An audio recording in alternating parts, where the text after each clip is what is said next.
Today we're talking about Annihilation, the new map pack for Call of Duty Black Ops. We have 4 new multiplayer maps: Hangar 18, Silo, Drive-In, and Hazard, and a new Zombies map called Shangri-La.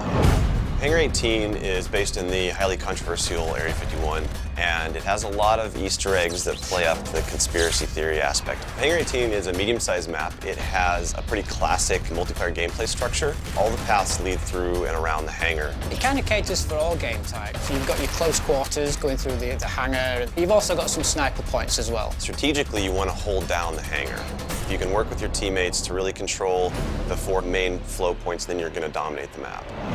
Silo is based on a Russian underground nuclear missile silo construction site. It's probably one of the largest maps in the entire game. Silo favors players who take their time because there's a lot of flank routes and a lot of interconnecting paths. So players who are smart and use decoys and pay attention to the mini-map are going to be more successful. You can't really stick around in one place for too long because you're going to get shot from multiple angles. You really need to learn how to play the map, how the paths flow, and you need to stay on the move.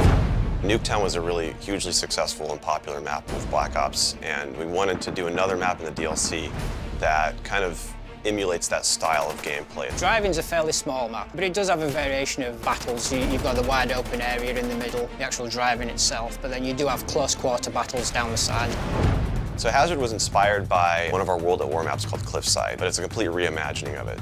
We've actually turned it into a golf course. It's a great level. Hazard is probably one of the only maps in the game that focuses almost exclusively on long-distance engagements, and the long-range snipers and LMG gunners and assault rifle guys are going to have an advantage. You're definitely going to want to avoid the fairway if you're not a sniper and stick to the edges of the map where there's some more intense choke points and medium-range engagements.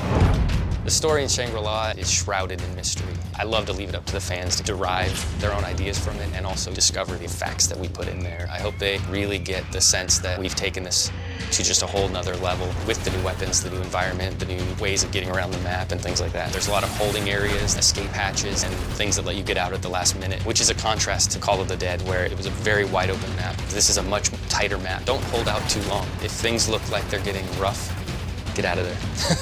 It's time to go. With Annihilation, we had a goal that we really wanted to push the visuals in all the maps. Each map feels very unique from one another. They feel like the kind of maps that you just want to spend a lot of time in.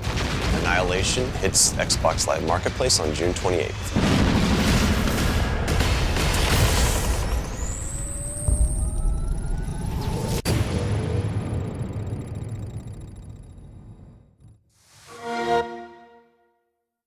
Get 5 all-new maps first on Xbox Live.